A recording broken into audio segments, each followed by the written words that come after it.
Olá pessoal, tudo bom? Nesse terceiro vídeo, eu vou falar sobre mais alguns livros que nós tratamos aqui neste canal, tá certo? Um desses livros é A Arte da Guerra do Sun Tzu. A Arte da Guerra do Sun Tzu, ela é bem mais filosófica do que a Arte da Guerra do Maquiavel. Na Arte da Guerra do Sun Tzu existem elementos que não são apenas militares, mas também filosóficos, que não são levados apenas em consideração por exércitos, mas até mesmo por empresas, e podem também ser levados em consideração na vida pessoal dos indivíduos, mesmo que esses indivíduos não tenham nenhum compromisso com a corporação militar de nenhum país. Então, por exemplo, o Sun Tzu ele era a favor do seguinte: se você fizesse guerra contra outra nação, você não deveria de destruir aquela outra nação. Porque quando aquela nação se tornasse uma propriedade sua, você teria que reconstruí-la já como seu território. Então era muito melhor você derrotar uma outra nação sem prejudicar os elementos geográficos e econômicos daquela nação, do que você destruir por completo aquela outra nação depois que você fizesse com que aquela nação virasse uma província tua, tu ter que reiniciar aquela nação praticamente do zero. Isso demandaria tempo, demandaria gastos. O verdadeiro guerreiro, segundo Sun Tzu, é aquele que derrota uma nação sem precisar derramar sangue. Se você precisa derramar sangue para fazer uma guerra, você já a perdeu, segundo Sun Tzu. Então existem vários outros elementos. Nos exércitos antigos eles colocavam a questão da discórdia, eles levavam um indivíduo vestido com a roupa do exército inimigo, colocavam no meio do exército inimigo para promover a discórdia entre os soldados inimigos. Enfim, tem várias questões importantes ali. Tem a questão do autocontrole, a questão da mente estar calma, enfim. Um outro livro que nós abordamos aqui é A Tentação do Cristianismo, do Luc Ferry e da Lucien Gerfagnon. O cristianismo, segundo eles, pregava um Deus presente, enquanto que a filosofia romana e grega pregava um Deus ausente. As divindades gregas e romanas eram ausentes. O cristianismo pregava o amor a Deus e aos outros, além da abnegação, algo que tu não vê na cultura grega e nem na cultura romana. Então, esses foram alguns dos fatores que, segundo esses autores aqui, levaram o cristianismo a se tornar a religião oficial do Império Romano e do Império Grego. A tentação do cristianismo seria por que o cristianismo foi tão tentador para as pessoas ao longo da história? Por que ele conseguiu uma adesão tão grande de pessoas ao longo da história? Uma outra obra que eu gostei muito é a obra do Epicuro, ou Epicuro, né? Pensamentos. Aqui Epicuro nos traz, através de cartas, né, escritas por Epicuro, para vários amigos dele. Por exemplo, tem a carta a Meneceu, tem várias outras cartas, né? A carta a Meneceu, a carta a Heródoto, as teses fundamentais, aforismos e fragmentos, enfim, é um texto bem interessante do Epicuro. E o Epicuro, ele era contra o conceito de vida após a morte. Epicuro, assim como Zenon, era um filósofo atomista. Ele acreditava que o corpo humano é feito de átomos e que esses átomos se dissolvem depois da morte do corpo, e a mente, a consciência, também era feita de átomos, e esses átomos, após a morte do corpo, eles também se dissolveriam, porque eles faziam parte do próprio corpo. Não havia uma alma, digamos assim. Então o Epicuro ele dizia: acostuma-te à ideia de que a morte para nós é um nada. Todo bem e todo mal residem na faculdade de sentir. A morte, porém, é a privação desse sentimento. Assim, o conhecimento de que a morte nada é torna deliciosa a nossa vida efêmera.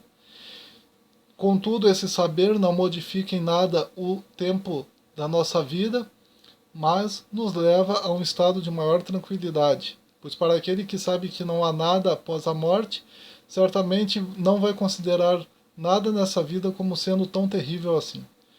Porque o Epicuro ele defendia exatamente essa questão da não existência de vida após a morte e que você deveria de viver plenamente essa vida.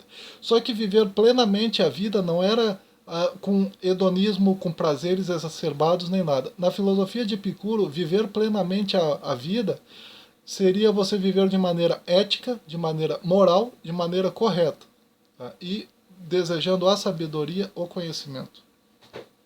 Epicuro, ao lado de Zenon, são considerados os grandes filósofos ateístas da Grécia Antiga. Um outro livrinho que se abordou nesse canal foi a obra Satyricon, do Petrônio. Né? A obra Satyricon, ela fala das viagens de um homem, né, com o seu namorado, digamos assim. Então é uma obra homossexual, né, uma obra homoafetiva, porque na Grécia Antiga era permitida a homossexualidade, desde que ambos os indivíduos envolvidos não apresentassem nenhuma personalidade efeminada. Digamos que na obra Satyricon, tu tem exatamente dois boys, né? Dois boys, seria essa visão. Não dois travestis. Então, na Grécia Antiga, os travestis é que eram condenados por se parecerem com mulheres, e como a mulher era vista como um ser inferior, ser travesti significava ser parecido com um ser inferior, portanto você estava se inferiorizando, se você fosse um homem efeminado. Né? Já no caso do boy, né, do caso do homossexual, que tem fisionomia masculina, personalidade masculina, não tem trejeitos, esse era visto com bons olhos na Grécia Antiga. Então, quando as pessoas dizem que a homossexualidade era permitida na Grécia Antiga, sim, era permitida, mas não a homossexualidade em que os indivíduos fossem efeminados. Depois nós temos alguns contos do Oscar Wilde. Tá? Dos contos do Oscar Wilde, o que eu mais gostei foi o Amigo Devotado. O Amigo Devotado, sem dúvida alguma, é um dos que eu mais gostei e trabalha muito a questão do socialismo, porque o Oscar Wilde ele era socialista. Né? O Oscar Wilde ele escreveu inclusive um livro chamado O Homem sob o Socialismo, que nós abordamos aqui nesse canal, e o De Profundis, que foi quando o Oscar Wilde estava na prisão e ele escreveu o livro De Profundis, em que ele fala das profundidades da alma dele, que foi um livro que também nós abordamos aqui nesse canal. Depois tem alguns contos do Machado de Assis, né? Contos escolhidos do Machado de Assis. Esses contos do Machado de Assis, alguns deles, a maioria deles ou tem um segundo casamento, que na sociedade da época de Machado de Assis era considerado horrível o segundo casamento. Então muitos dos contos do Machado de Assis parece que para zombar da sociedade, o Machado de Assis escrevia textos em que sempre aparecia um segundo casamento. Ou ainda, a mulher geralmente traía o marido pelas costas, mesmo sendo o primeiro casamento, ou sendo o segundo casamento. Então, a maioria dos contos do Machado de Assis são assim. Inclusive, muitos contos do Machado de Assis falam contra a religião. Tá? Vários deles falam da religião como um mal necessário. E talvez até da família como um mal necessário. Nós temos também esse livrinho aqui, A Gênese Africana, tá? Que é um texto que trata sobre vários contos africanos, do tipo o primeiro búfalo e a origem dos animais de caça, a questão a luta com o dragão Bida, a redescoberta de Ouagadougou. Então são textos sudaneses, são textos iorubá, são textos de vários tipos de tradições africanas. Muito bom esse livro, muito interessante, recomendo a todos. E naquela época eles abordavam muito a questão da sexualidade também, que a África ela não tinha aquelas regras cristãs, que tu não pode fazer isso, aquilo. Não, eles eram livres, digamos assim. Nós temos o Tratado sobre a Tolerância do Voltaire, né, em que houve o caso de um jovem que cometeu suicídio e a sociedade francesa da época, que era muito católica, condenou os pais do jovem como se os pais do jovem fossem os assassinos, porque os pais do jovem eles eram protestantes e o jovem estava pensando em se tornar católico. Então a sociedade francesa da época, que era católica, pré-Revolução Francesa, interpretou isso como se os pais do menino tivessem de alguma maneira matado ele para impedir a adesão dele ao catolicismo. Lembrando que esse texto foi escrito lá no século XVIII, em 1750, se eu não me engano, e 1762. E o Voltaire, inclusive, foi um dos promulgadores da Revolução Francesa. Nós temos esse livro aqui que a gente trouxe aqui também, que é A Ciência do Bom Viver, da Ellen G. White, né? Ellen Gold White, que é a profetisa da Igreja Adventista do Sétimo Dia. E nesse livro, por exemplo, a Ellen G. White ela aborda a questão da doença da seguinte maneira: a doença é um esforço da natureza para libertar o organismo de condições resultantes da violação das leis da saúde. Em caso de doença, convém verificar a causa. ela não fala da doença como sendo uma maldição divina, um castigo divino. Ela fala da doença muito mais como sendo o resultado da própria maneira como as coisas funcionam. Tipo, se tu comer muito e tu não fizer nada, é lógico que tu vai desenvolver uma doença, mas não é que Deus esteja te castigando. É o fato de você estar desobedecendo às leis da saúde que está fazendo com que você fique doente. Então, a doença ela é quase como uma tentativa do organismo de tirar você daquela situação de desobediência das leis da saúde, leis da alimentação, leis da higiene, e te fazer se comportar como gente e passar a obedecer verdadeiramente às leis da saúde. A Ellen G. White ela era contra o cigarro, contra o café, contra o chá e contra os alucinógenos muito antes dos cientistas atuais descobrirem que tais coisas fazem mal à saúde. Lembrando que na época dela era moda os homens fumarem, beberem café, beberem chá, terem contato com alucinógenos como o ópio, inclusive, e ela foi uma autora à frente do seu tempo que conseguiu ver tais coisas como sendo danosas à saúde humana. Lembrando que a Ellen White ela foi do século XIX, ela morreu em 1950, 1915. 1915. Depois nós tivemos também aqui esse livrinho, A Breve História do Antigo Egito, em que ele trata sobre várias coisas acerca do Antigo Egito, a questão do Templo de Ísis. Enfim, é um livro bem interessante, bastante curiosidade sobre o Antigo Egito. Teve também esse que foi um dos primeiros livros que nós abordamos neste canal, tá? Que foi Jesus e as Origens do Ocidente, do J.H. da Canal, que nos mostra como a religião cristã ela moldou a sociedade ocidental, né, ao lado do direito romano e da filosofia grega. Depois nós tivemos também aqui a obra Carta ao Pai, escrito pelo Franz Kafka. Né? Franz Kafka, ele escreveu essa obra para o pai dele, a mãe dele não deixou que o pai dele recebesse essa carta e acabou devolvendo para ele, e essa carta acabou virando um livro, né? Porque mais tarde o Franz Kafka publicou essa obra. O Franz Kafka mandou que o Max Brod queimasse os livros dele, né, quando o Franz Kafka estava no leito de morte. Né? E o Franz Kafka ele aborda aqui bastante a questão de como o pai dele era um tirano, e como o pai dele se comportava de uma maneira na sinagoga e de outra maneira dentro de casa. Como na sinagoga era exemplar e dentro de casa era um carrasco. Lembrando que Franz Kafka era judeu. Depois nós temos aqui os contos dos irmãos Grimm. Né?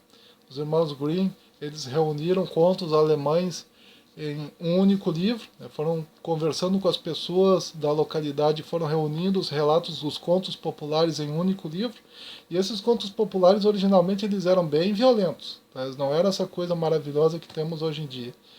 Ele tinha, por exemplo, na história do Rumpelstiltskin, né? Tem essa versão aqui que a rainha ajuda o anão a tirar o pé do buraco, mas em outras versões o anão arranca o próprio pé e sai sem o pé, virando um perneta. Então eram bem agressivas as histórias originais. Porque as histórias originais mesmo, elas eram contadas não apenas para as crianças, mas também para os adultos que se sentavam ao redor da fogueira, da lareira e conversavam com os filhos e tal. Então eram histórias para entreter crianças e adultos ao mesmo tempo. E adultos não se entreteriam com historinhas em que apareceria coisinhas muito bonitas e coisas do gênero. Lembrando que nos contos originais não tinha a presença da fada e nem do duende e nem do leprechaun. Por quê? Porque fada, duende, anão, leprechaun são deuses da mitologia celta.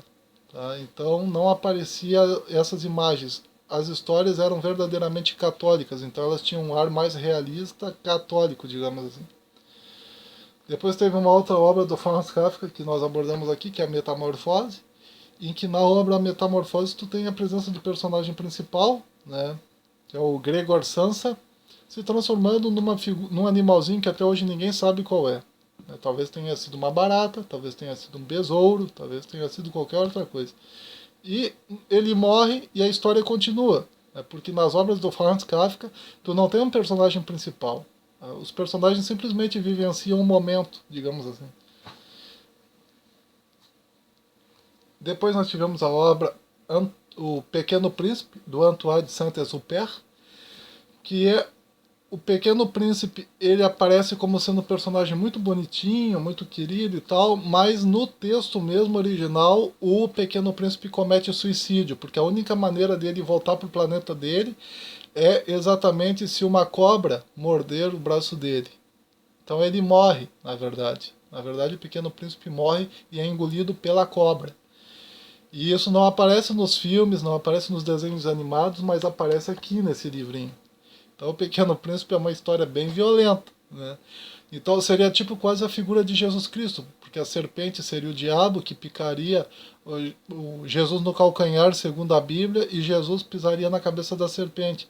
E como Jesus veio de outro planeta, ou seja, veio do céu, veio do paraíso, e o corpo, à luz de uma visão mais esotérica, seria uma escravidão, né? Jesus, como pequeno príncipe, ele teria que ser morto, de alguma maneira, pela serpente, ou pelos servos da serpente, que seria o Império Romano, para poder libertar a alma e voltar para o paraíso, para o outro planeta do qual ele vem. Claro que aí tu estaria unindo o cristianismo com o esoterismo, com um monte de coisa, mas dá para fazer essa leitura também, é uma leitura possível. Então, quer dizer, é um livrinho bonito, interessante, mas né, meio violento no final. Então tem muita gente que não gosta desse livro. Tem o Alice no País das Maravilhas, que é outro livrinho que tem toda uma história por detrás dele. Mitologia celta nós também abordamos nesse canal, né? A mitologia celta ela tem várias histórias que envolvem, por exemplo, pessoas que foram dormir debaixo de uma árvore, de repente se acordaram, já não era mais aquele período de tempo, já era 100 ou 200 anos depois, ou seja, fizeram uma viagem no tempo dormindo sem perceber. Isso porque na cultura celta o sono também era uma forma de viagem da alma, a alma meio que saía do corpo, né, e vagava para mundos superiores. Tem no livrinho nesse livro sobre a mitologia celta a maneira como as fadas e duendes eram deuses da mitologia celta e como eles eram abordados e como eles eram temidos. Tanto é que as fadas e os duendes eram tratados como o povo belo na cultura celta, exatamente de tão temidos que eles eram, né? Então, hoje em dia as pessoas colocam imagens de fadas e duendes como algo bonitinho, mas não era bonitinho não. Depois nós tivemos a obra As Fenícias, do Eurídice, que é exatamente aquela obra em que a Jocasta, né, ela aparece tomando decisões, né, decisões para que os filhos dela, que ela teve com Édipo, que também era filho dela, parassem de brigar. Não deu muito certo, mas acabou virando essa excelente obra literária da Grécia Antiga. Depois nós tivemos as fábulas de Esopo, e uma das questões que eu achei mais interessante é que nas fábulas de Esopo alguém sempre se ferra, tá? Eram fábulas com fundo moral dentro dela, então alguém sempre se ferra no final, tá? Sempre alguém acaba se prejudicando. Como no caso, por exemplo, da raposa e o lenhador. Uma raposa fugindo de caçadores viu um lenhador e suplicou-lhe um esconderijo. Ele a convidou a entrar em sua cabana e lá esconder-se. Logo depois chegaram os caçadores que perguntaram ao lenhador se viram uma raposa. O lenhador negou em voz alta tê-la visto, mas com a mão fez um gesto indicando seu esconderijo. Os caçadores, sem notarem o gesto, acreditaram em suas palavras. A raposa, vendo-os ir embora, saiu de lá e partiu sem dizer nada. Como o lenhador a censurasse por não dizer uma palavra sequer de agradecimento por tê-la salva, a raposa disse: Eu teria te agradecido se entre as palavras e o gesto que fizeste com a mão houvesse correspondência. Então, alguém sempre ou levava uma xingada ou se prejudicava, alguém sempre se dava mal no final. Era essas fábulas do Esopo. Né? Era dessas fábulas do Esopo também que veio aquela famosa da galinha dos ovos de ouro. Né? Era uma fábula de Esopo isso. Nós também abordamos a obra O Grande Conflito, da Ellen Goldwhite. Tem muita gente que odeia essa obra, tem outros que simplesmente a amam. Então, é uma obra excelente para a gente abordar aqui. Foi uma das obras que eu abordei aqui já há um bom tempo, tá? Nesse canal aqui, em que ela une profecias da Bíblia com situações históricas, né, que vão desde a queda do Templo de Jerusalém até o surgimento do próprio Adventismo do sétimo dia e do período posterior. Tá? Então é uma obra muito boa mesmo.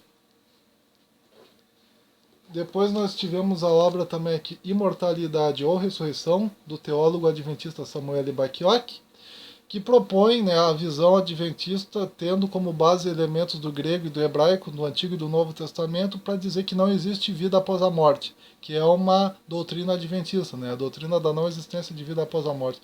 Ele se utiliza de vários elementos do grego e do hebraico provenientes da Bíblia, como por exemplo a ideia do Nefesh Hayah, né, que no original hebraico significava fôlego de vida, que aparecia não apenas no homem, no livro de Gênesis, mas enfim, ele aborda a questão da não, no livro de Jó, por exemplo, tu já tem o mesmo Nefesh Hayah aparecendo nos animais. Isso significa, portanto, que os animais também teriam espírito, se Nefesh Hayah, que é traduzido na Bíblia como espírito, fosse de fato espírito. E o Nefesh Hayah, longe de ser espírito, segundo Samuel Bacchiocchi, representa na verdade muito mais a vida escrita de maneira poética, o fôlego da vida, a energia vital, aquilo que faz com que todos os órgãos do corpo funcionem. Seria mais ou menos essa ideia. E essa é a ideia do Samuel Bacchiocchi. Depois também nós abordamos a questão crepúsculo dos ídolos. Tá? Crepúsculo dos ídolos do Nietzsche seria no sentido de crepúsculo das religiões, crepúsculo dos deuses. O término do período das religiões, a saída das religiões, a não necessidade humana das religiões. Nós também abordamos a questão, né, Fedro, né, que fala sobre o amor, né, fala sobre a questão de como o amor se manifesta. Enfim, é uma obra bem interessante mesmo. Depois nós abordamos também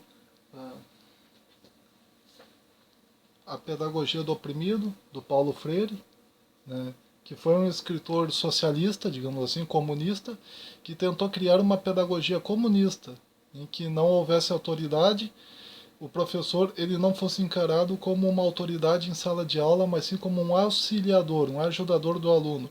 E numa tentativa de maiêutica socrática, o aluno ele partiria da sua própria realidade para construir a sua, digamos assim, o seu conhecimento. O máximo que o professor faria seria auxiliar o aluno nessa descoberta do conhecimento, nessa maiêutica, digamos assim, partindo da própria realidade social do aluno. Então, o método freiriano ele tem sido questionado por muitos outros autores, inclusive a maioria dos grandes autores até já disseram que não dá certo, o método freiriano não dá certo. Nós abordamos também aqui o retrato de Dorian Gray, do Oscar Wilde, tá? Em que o Oscar Wilde aparece, né, o Dorian Gray como desejando a eterna juventude, a eterna mocidade, e longe disso se tornar o paraíso que ele imaginava, acaba se transformando até mesmo no inferno, porque a alma dele, digamos assim, passa a se tornar escrava daquilo que acontece com o quadro que foi pintado para ele. Então, quer dizer, é um texto formidável, um texto que mostra o que acontece com um ser humano que consegue a juventude eterna e a ausência de todas as doenças. Cedo ou tarde esse ser humano se corrompe, né, segundo o texto nos mostra. E esse ser humano, evidentemente, vai se tornar mal, vai se tornar perverso, vai se achar senhor de tudo e vai acabar levando várias pessoas ao sofrimento. Um outro textinho que nós abordamos aqui é a pesquisa do Jesus histórico. O Jesus histórico seria mais ou menos o seguinte: houve um homem chamado Jesus, mas daí os discípulos escreveram sobre ele colocando elementos religiosos junto, mitologia junto. A pesquisa do Jesus histórico seriam indivíduos que tentariam encontrar o Jesus por trás das lendas. Seria essa a ideia. Do Giuseppe Segala. Tá? E a gente abordou também aqui a história do Cyrano de Bergerac, que é um textinho bem interessante também. Lembrando que nós vamos continuar esse vídeo, né? Nós vamos fazer um próximo vídeo, né? Um quarto vídeo, falando sobre os livros que nós tratamos aqui. O Cyrano de Bergerac, ele aborda a questão da feiura, né? Que o indivíduo era feio, mas ele tinha dom poético, então ele ajuda o outro que era belo a conquistar a amada dele. Então, bem interessante esse livro. Então, eu vou trazer mais livros aqui no próximo vídeo.